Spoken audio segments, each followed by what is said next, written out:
Jennifer, Jen, your voice is way low again, like it was before. Whatever you did Okay. last time. All right, is that better? Yes. Yep. Much. Fabulous. And River, your echo is not coming through to us. Okay, good. Okay, so I'll start then. Welcome to Up Close, Meet the Poet Behind the Verse. But this month, we're having a special Up Close, Meet the Wordsmith Behind the Words. I am your host, and here to help me pull this off is, first off, I'm River Maria Erke, and help me pull this off is Julie Martin. Oh, I'm sorry, you guys. This is pretty funny. It's echoing everything. First off, I need to give a shout out. Happy Poetry Awareness Month. By chance, I scheduled today, but we have poetry all year. So, our Up Close today, we are featuring an exceptional fiction writer. Before we begin, I need to remind our Zoom audience to remain muted during the duration of the show. If you have any questions, you can put it in chat. We'll have a giveaway today. Details later. A shout out to our sponsors, the League of Minnesota Poets. And to remind us, we are all live on Facebook. And tomorrow on Zoom. So with that, sit back. I will introduce to you our April Up Close Wordsmith, Jen Knox. So happy to be here. Thank you, River. Yes, Jen is an educator and storyteller who teaches writing, leadership, yoga, and meditation. She is a published writer and co-owner of a holistic arts organization, Unleash Creatives. If that's not enough, Jen and her husband, Chris, operate a small publishing press, Unleash Press. She is one busy lady, but always has time for her two pups, an 11-month-old Potato and 8-year-old Haiti. I butchered that, I think. But Jen's books include the short story collections, After the Gazebo, 2015, The Glass City, 2017, which won the Prize Americana for Prose, and Resolutions, A Family in Stories, 2020. Her most recent is a chapbook of flash fiction, Dandelion Ghosts, 2021. Jen was the 2020 Editor's Choice recipient for the Flash Fiction Magazine's competition, and the 2021 winner, the Steele Books Prize for Prose. Her first novel, We Arrive Uninvited, will be out in fall of 2020. Jen's writings have been nominated for the PEN Faulkner, The Best of the Net, and a Pushcart. Her short stories have been featured in textbooks, classrooms, in both online and print publications around the world. Her fiction appeared in over 100 publications. Jen grew up in Columbus, Ohio, a pale-faced redhead in a primarily Black neighborhood, and left home at 16. She received her undergraduate from Columbus State Community College and attended grad school in Vermont. In 2010, Jen graduated from Bennington, creative writing with a fiction emphasis. She lived in San Antonio, Texas for 10 years before moving back to Ohio. Currently, Jen and her husband, Chris, live near. Without further ado, let's welcome Jen Knox. Thank you so much, River. That was very lovely introduction. You're welcome, Dan. That's all of your accomplishments. Now, if I have a little hard time with this, you guys, I'm repeating everything I say is repeated back. and everything everybody says is true. But here we go, Jen. As a child, you had a very active imagination and loved to read books. Can you share with us your favorite book and a few of your favorite authors? Yes. So as a kid, honestly, I think that my favorite books were the Choose Your Own Adventure stories, which I think makes sense for a fiction writer, because I kind of wanted to, choose my own adventure. I also just loved all the mysteries, the Nancy Drew and the Hardy Boys, and the remixes of those that came later when I was growing up, and just anything that had an adventure or mystery to it. Then I started reading a lot of memoir. Maya Angelou, I Know Why the Caged Bird Sings is one of the first books that really had such an emotional resonance for me, and I just couldn't, it just changed the way I thought, as did Flowers for Algernon, which was originally a short story and then was eventually stretched out into a novel and a movie by Daniel Keyes. So yeah, I had an eclectic taste when I was a child. Mhm. Well, when you were living in San Antonio, you were asked to open for an event that housed thousands of people. Can you tell us about it? Sure. So I was working at a literary nonprofit, and I am a fiction writer who has written maybe 5 poems in her life. And I identify a little bit more as a fiction writer, though I love to read poetry. I have great respect and admiration for poets. I think it's something that I've been very lucky to write even a few poems. And yet, I was invited to open as a poet for Che Malambo, which is an Argentinian male dance troupe that's really amazing. And it was at the Empire Theater in San Antonio, so there were about 2,000 people in the audience. And I wrote a poem for the occasion that had nothing to do with dance and nothing to do with anything. It was I'll actually maybe read it later. And I memorized it. I wrote it because I wanted something I could memorize. And then I read that, and it was terrifying and wonderful. And I think I blacked out, but it was really, and then the show after was amazing. So I can relate to that blacking out a certain time. So during the pandemic, you put together a collection of flash fiction called Dandelion Ghosts. Can you tell us a little about the book and read us the story? yeah, absolutely. So I put together this book based primarily just on where my head was at during the pandemic, which was very fantastical places. And I'm going to read a very short piece, and actually I think 1 or 2 of you may have heard it before, so my apologies. But this is called Popliteo Falsa, and it is in my little chap. Money was born at the backs of her knees. As a young girl, she stumbled and the coins piled up beneath her heels. It was a neat trick that caused her parents to sing the girl's praises before making their demands and ultimately trying to rip from her what they couldn't see. When the coins were all used up, they disappeared.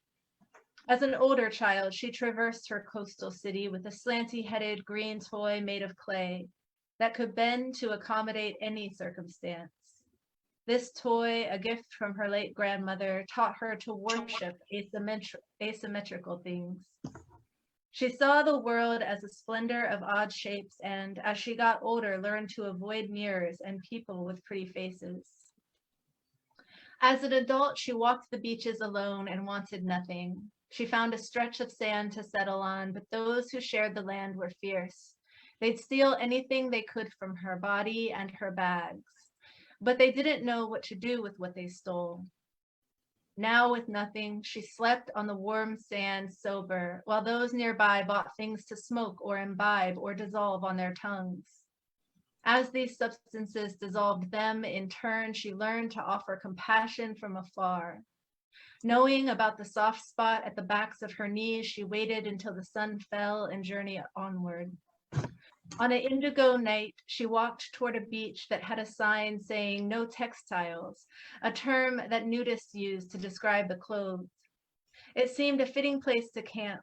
The first few nights, she saw too much flesh too fast. After a while, however, she found delight in their awkwardness, the scattershot parts that made up the machines. They were all machines, barely working, but at least they were honest about it. A seeker, she continued to move until she found an expanse that called to her. Flowers blossomed in the hands of one beach dweller, while another worshipped the water-heavy sand as it fell in clumps from his fingers. Home. Wading into the water, she knocked her knees together for the first time in years, filling the hidden corners of the ocean with coin. At one time, she thought she was broken, shattered like a piggy bank. Her parents and others had cut themselves on her edges. But knowing how to lose it all only to discover there's nothing to lose, she learned to trade starfish for seashells and only fleetingly wondered where the coins would surface. At the mouth of the ocean each night, she created more than the entire world could spend, and as others explored their freedoms and greed, she wished them all well. Oh, that was nice. So this is the gateway to our giveaway.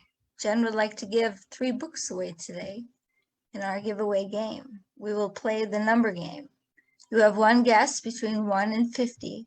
Put your answer in the chat. Whoever comes closest to the number without going over wins. Jen, you're giving away 3 Dandelion Ghost books. Is that right? Yes. So 3 books, 3 numbers. Good luck. Quick little to Julie. I sent you 2 numbers. You get to pick the third. So, but okay. Next we have, who is Dr. Look? Oh, okay. So this is a blast from my past. So Dr. Look, he was my abnormal psych professor when I was at the community college here in Columbus, Ohio, Columbus State. So I was just getting started in college. I didn't know what I wanted to study yet. And I was taking social psych and abnormal psych, thinking maybe I'd become a psychologist down the line.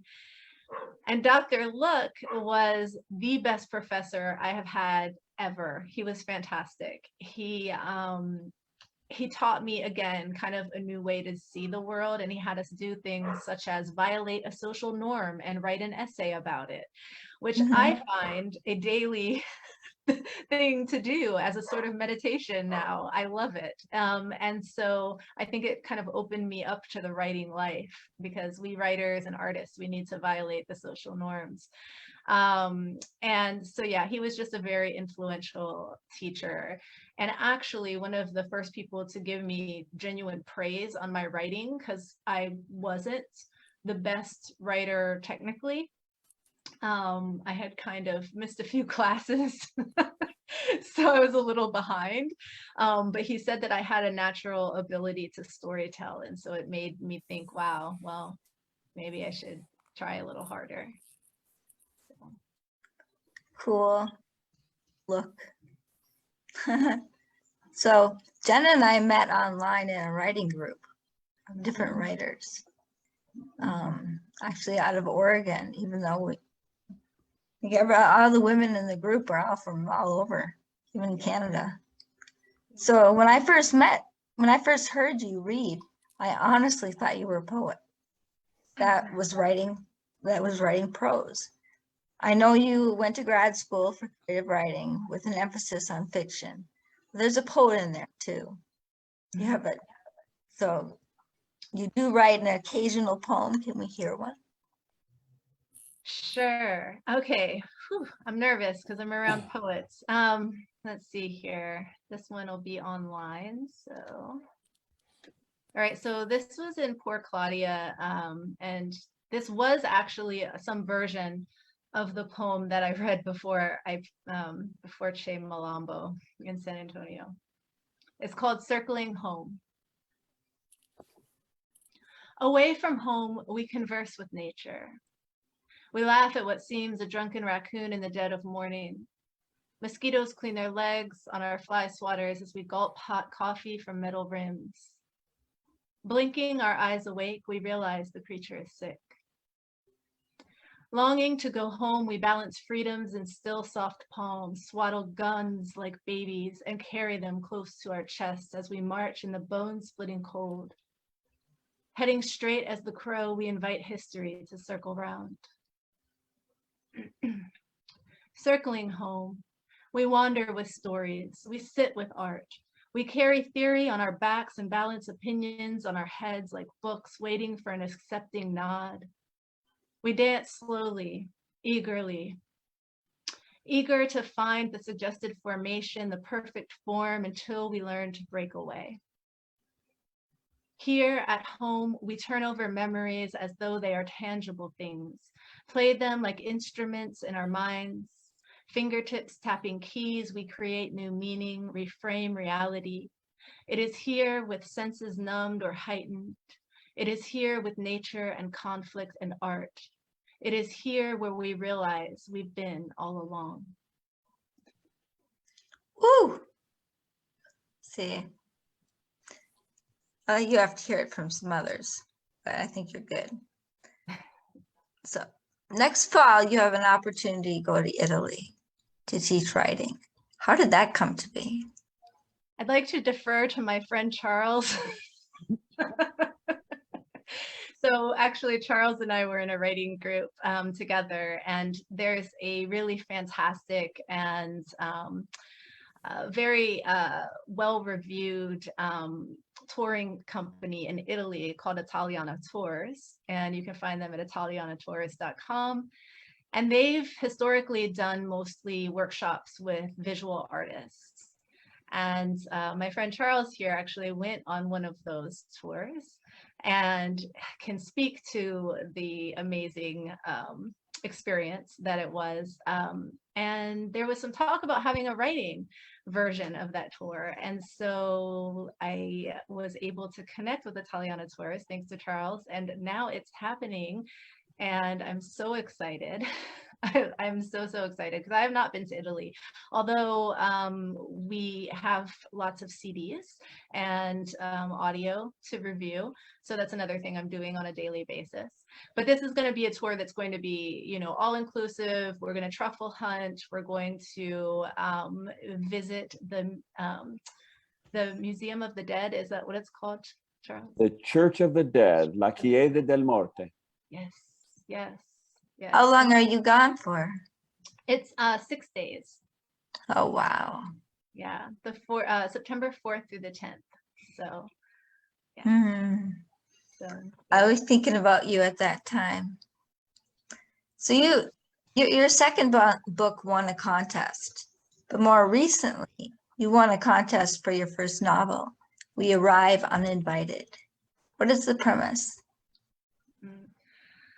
So We Arrive Uninvited is a dual narrative. It's told from the perspective of a young girl who we follow through teenage years, and it's told from the perspective of a grandmother who is in a mental institution for the elderly, diagnosed with schizophrenia. The young girl believes that her grandmother had misunderstood gifts that the world just didn't understand. And it's kind of the story of her reconciling some truth that may be somewhere in the middle between believing her grandmother actually had magical abilities and was insane. So she kind of navigates this path. And the chapters from the grandmother's perspective were really fun to write. Those were incredible to write. So it kind of just goes back and forth between those two perspectives. That's cool. And that's coming out in the fall. Yes. Yes. I believe that'll be October. Okay. We have our second reading from your Line Ghost. Yeah. Okay, so I haven't read this one before from this book anyway, but this is one of the stories that has been published in the past. The best small fictions. It's very short. It's called Lottery Days. You told me not to play with matches that summer, so I palmed a corner store lighter instead. The flame reached for the tip of your blue crayon until you knocked the lighter from my hands. You wanted to color the sky, you said, and I wouldn't ruin your chance. I plodded behind, watching socks fall down the backs of your ankles. You explained that this is why we shouldn't buy socks at odd lots, which was sometimes big lots, because kids knew, feet knew. The store carried 3 coat styles, and mine was one. I liked the color for fall, a warm maroon. You tugged at the slightly longer sleeve. We were both coupled by winter, our hearts twisted like tree trunks. We ate cold shrimp in the living room of a 1-bedroom apartment near downtown, watching Powerpuff Girls and retelling jokes, adjusting bra straps and headbands, discussing jobs that allowed money of our own. We quantified everything those lottery days. We were plump like prunes that spring, tired of snow, grown. Perhaps this is why I chose to move somewhere warm. Heart still twisted, I navigated a state that you stitched atop a heart on a pillow that I hugged like a tiny person. I told you I had a black thumb, a fun term for not understanding the relentlessness of a southern sun. You said talking to plants gives them life, not because they hear you, but because they feed on your breath. It doesn't matter why a thing works so long as it does. I never told you that I kept a garden for you, a swell of life that you will never see. We never admitted such sentimental things, but it's here now, your garden. It thrives for you beneath a sometimes blue sky. Very, very nice. So in San Antonio, you began coaching writers and continued when you got back to Ohio and started Unleash Creations, a holistic arts organization. First, can you tell how you came up with the name, and then tell us what it's about? Yeah. So how did we come up with the name? I don't know. I like Unleash. It sounds very like, violating social norms, which is kind of my thing. And then I don't know. I know a lot of people don't like it, but I love it when you refer to somebody creative as a creative. I really just love that. And so we just decided to put that together. And then also a bit of Googling, it revealed that it didn't really exist in that capacity. So that always helped as well. I've been coaching writers since I was teaching writing at San Antonio Community College, and I would teach 2 sections of creative writing and fiction writing there. And then I found that I, actually didn't have enough money because I was adjuncting. So I also started working at an adult center teaching writing there. And it was just kind of like, various classes for adults, adult recreation center.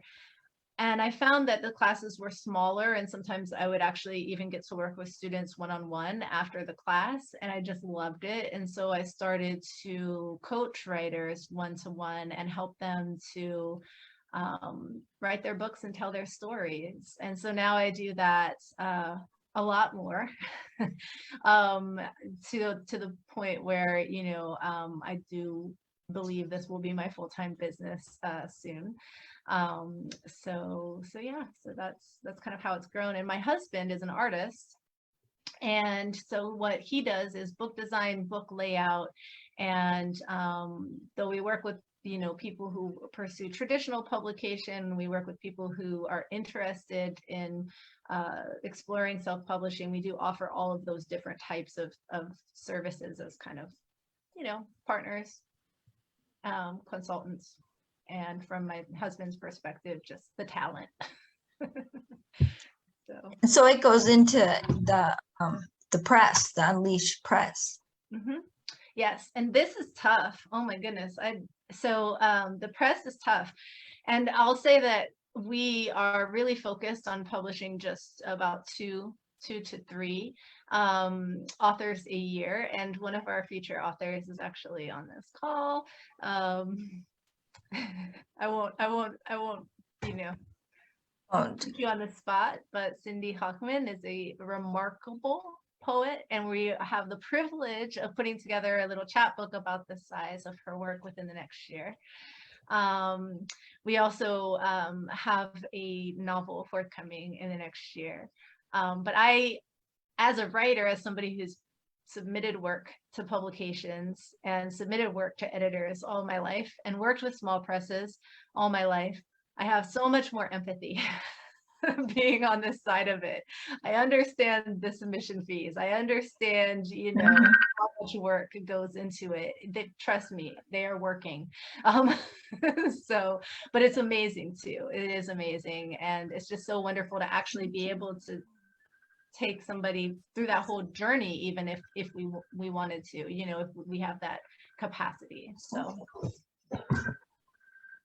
So now I swear this is the night of technical difficulties. It is. It's so fun. Now somebody's calling into my messenger. Now it stopped though. Okay. Yeah, it's crazy. So I don't know if you all of you that we were bounced off this year about 4 times, and then me the last one, and yeah, but so what time is it right now? It's 8:33. So we have actually, I had given Jen the option between reading another 5-minute story or doing some bullshitting about the future of publishing. And she went for the bullshitting one. But I think we have time for both. What do you guys, put your hands up or something? I can't. Yes. Let's We hear one more story and then we can bullshit talk. Okay, I'm going to read something from one of my older books from After the Gazebo, and it's very short. Maybe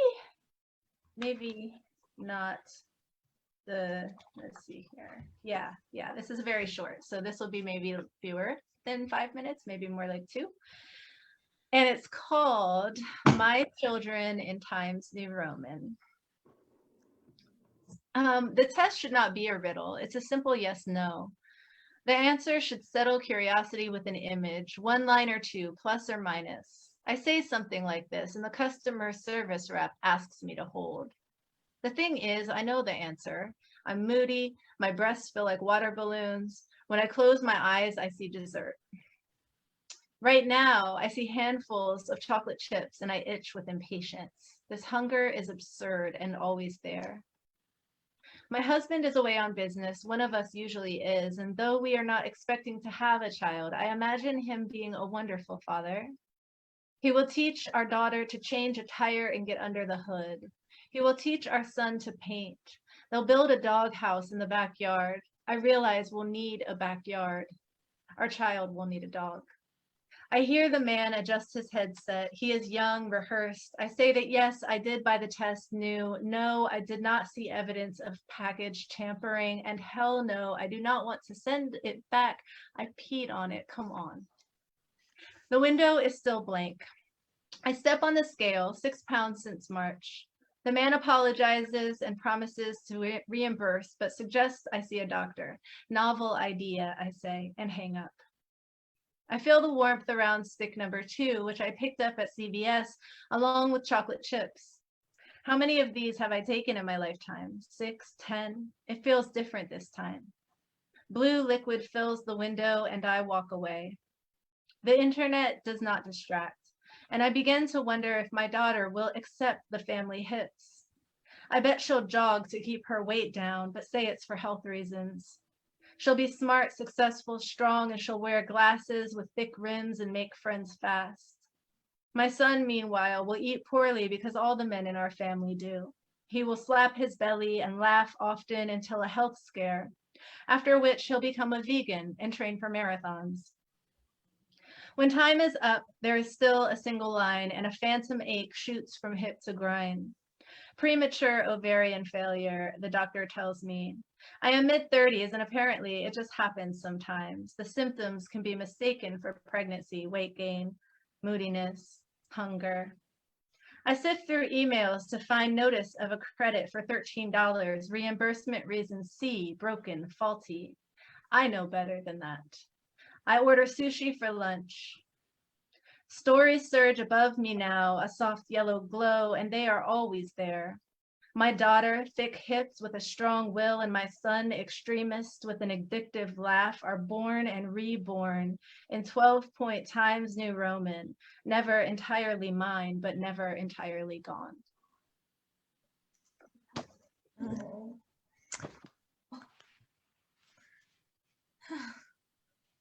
Now you want to, after that was a heavy one. Oh, when did you guys start the publishing press? Oh, just this past year, actually. We Oh, really? yeah. So we did an anthology. And we have actually another call for submissions for an anthology there's lots of time through the end of the year on the topic of work, day jobs, because that's the book I'm writing now is all about all of my day jobs, which is quite a lot. And so I got inspired to put together an anthology because I think a lot of writers can say that. Last year's was Conversations. And so we do have that book published now. We published some phenomenal writers in that book. And it was really Short stories? Short stories? Stories, poetry, and creative nonfiction. Yeah. Okay. Yeah. That's cool. Do you take in like photography too, or just writing? So we did illustrate this last collection, my husband did, but we actually had an editor's choice prize, and so that person won a bit of cash, and also my husband did an illustration for her. But I don't know, I don't know, we might. I think that's something to consider, River. We actually have not taken photography, but we might consider that since we have so much time this year. Yeah, that's kind of fills in space and looks good, and Yeah. if you cheat and you put it a little smaller than the whole page, it's easier.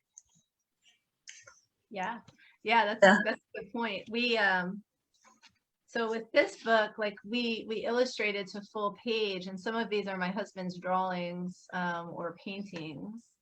And so I think, yeah, we could do that probably pretty easily with photography as well. It's all a big fun experiment right now.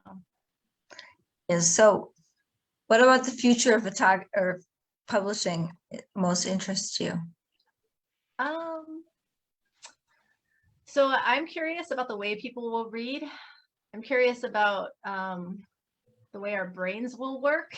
To be completely honest, I think that, I'm personally still prefer to read, an actual book. When I get a Kindle, or some electronic form of a book, I'm slightly more easily distracted by whatever comes my way. And if I'm trying to read something on the computer, it's hopeless because there's just too many things that I can click on.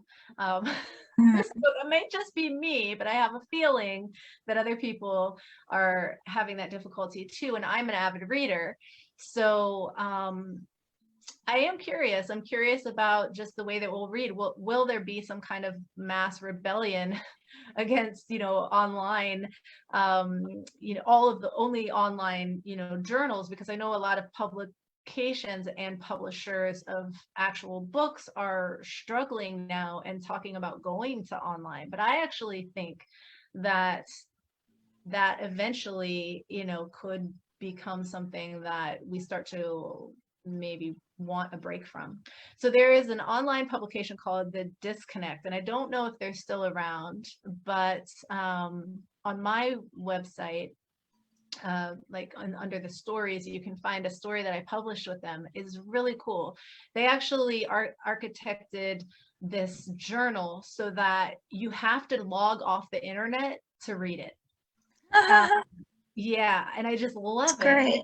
Yeah, as soon as you log off Wi-Fi, it pulls up the PDF file. And to me, I was actually able to read that with so much more focused attention. So that they might be really onto something. I'm also curious about story NFTs and things like that. So I have a mind whirling with possibilities. I kind of want somebody to tell me the answer. So if anyone here knows the future of publishing, I would love to know. I do know that, like, when I listen to audiobooks, and I do because I can't, it's get frustrating with holding books because my dexterity, and I can drop it and lose my place. And so I started listening to audiobooks. I can't really get into a book unless I put headphones on. And I wear headphones, it's completely different. Wow. I go like off into my own little world, and just get into the book and listen to it. And it has to be somebody that's good at reading, whoever's narrating, it has to be good. But that's a huge trend too. A lot of the publishers are starting to do audio. We actually did do audio for Dandelion Ghosts. A really talented woman, Suzanne Warfield, did the audio for this book. And so actually, if anybody wins and they prefer audio, let me know and I can send you an audio file instead of the hard copy book too. It's so smooth. So some people just have the voice for radio or recording. It's but you had mentioned how it just seemed it was going into more like when humans first started, where we would tell stories to each other, and it was oral, and we'd orally tell each other stories. Then we got down to the written word, and writing it down, and now we're going back towards audio, more oral, but it's in media. It's different, it's told through movies, and but I can think back to when, I don't know, my 40-year-old cousin was probably 10, so 30 years ago. And I remember realizing both her and her brother did not know what The Hobbit was. And I was like, it's those computers. This is computers, and I was like boycotting it, thinking like, oh my God, books are like done, books are not going to be around anymore. And yeah, but they live on, Yeah,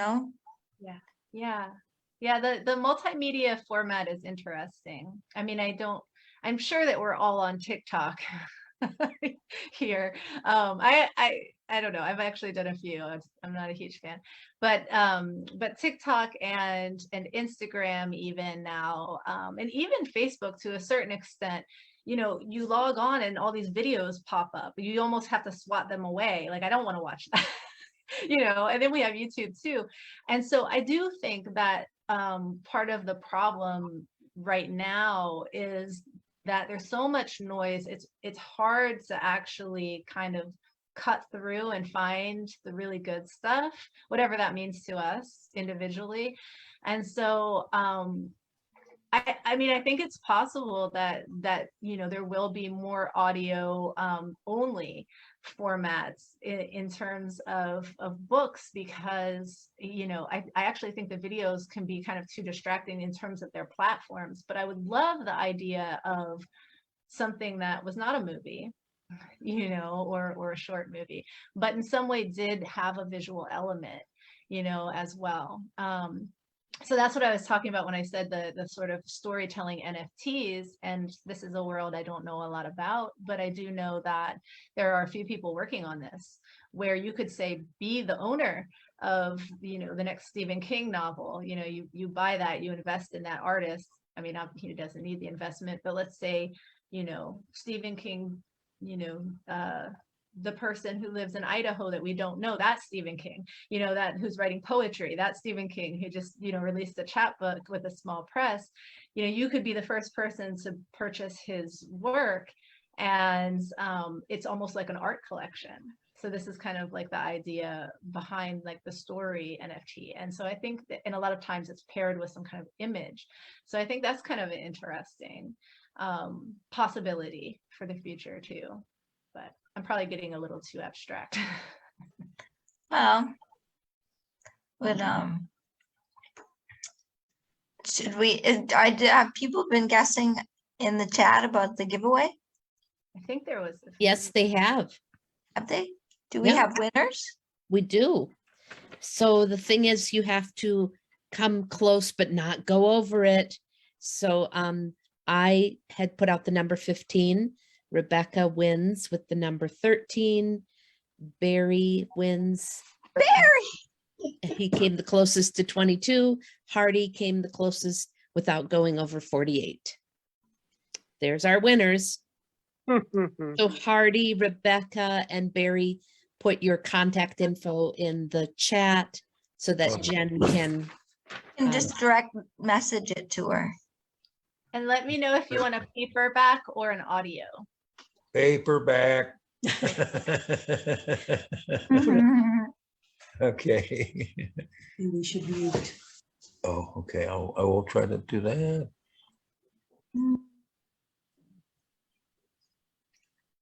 So cool. And Barry, that is every month you're gonna have a load of books. Stop celebrating. Yeah, he is. So yeah, they should be sending you those. I think Barry's got this rigged And maybe he does. number game. Mhm. He said something to me last time, something about.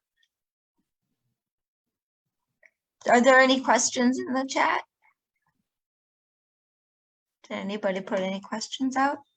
Well, I would just like to say that it's been a pleasure to get to know you, Jen, and to hear some of your work. I think that what you and your husband are doing is a fabulous endeavor, and I wish you the best of luck moving forward with that. I'm going to look into more of your work. Thank you for tonight. Oh, thank you so Guys, much. How do I send this, Petey? Just click on enter. Oh, okay. May I say something? Yes. Yes. Oh, good. I'm Charles. I've known Jen for years, and we're working together on this workshop in Italy. And if you like spending time with Jen tonight, you get to spend a whole week with her in one of the most beautiful parts of Italy. I've been to Italy many times, and Lamarck was the most authentic cultural experience and the best vacation of my life. So I highly recommend it. You not only get to spend time with Jen and benefit from her instruction and coaching, but you'll get We lost him. He was mid-pitch. He was like snatched. He's like he's still there, but it's dark. Yeah. Interesting. I think he was about there though. Okay. Yeah. He's been to these. Oh, there you are, Charles. You froze about almost when you were almost done, I think. yeah. My VPN it just kicks me off every once in a while. It kicked me off in the middle of your beautiful story, Jen, and so now I've got several of your books here. I'll have to go through and find it and then read it. Oh. All right. Jen, I gave you my address for your, I won the book, but I'm interested in your anthology about work. And to purchase it and to submit stuff to it. I've written a lot Okay. about jobs, so just get the Let's see if guidelines from you, basically is what I'd Did like. she say she had a website? Yeah, I'll put it in the chat. I'll put the link to the submissions in the chat, and then also you can kind of check out our other books. We've published a YA novel. We have our poetry chat book coming out, and Okay. then we have a adult novel on the way. So let's see here. Well, you also do some writing like workshops, like groups. Yes. I have a writing circle, so that is almost monthly. It's 8 times a year, and so we do a workshop. That's actually a subscription format, so it is paid, but I give feedback every month to everyone, and then I do a little spiel about some topic, and then we all kind of break out into workshops. So that's kind of the format of those. And then I also just do one-to-one, whatever people need, coaching, developmental editing, that kind of thing. So this is the press/services site. And then I saw, Christina, you asked me about the poem. I have not published that in a book, but it is published online at Poor Claudia, which is that link. And then here's my link Mhm. to my website, because this has all my writings and books and I can't see it now. Chat. oh, sorry. Oh, thank you, Cindy. Thank you. I think I just sent, there we go. So those are all my links. And then the Italy thing is in here too. I always like to download chats for these things. You can click those little 3 buttons and download the chat, and then you can get all the links or email them. That's true. Very true. Thanks, Jan. Thank you all for coming. And River, thank you so much for persevering. Yeah, it was a challenge this time, wasn't it? I mean, I was afraid we weren't going to actually make it a couple times. Yeah, I blame the planets. Yeah. Or who did you blame, George? I think it was George. Oh, I think Russia. He blamed Russia. I think he's gone. Oh yeah. I Oh, think did he? Oh no, because I was gonna say he's our next month. I Vladimir Putin. gotta say, next month is our 1-year anniversary, and we'll be interviewing George Colburn, who happens to have been the very first poet I ever interviewed. So whoops, I didn't think it was very fair to be my very first person, and he's such a good person. So, but anyways, that's on May 4th. I'm gonna stop Facebook right now.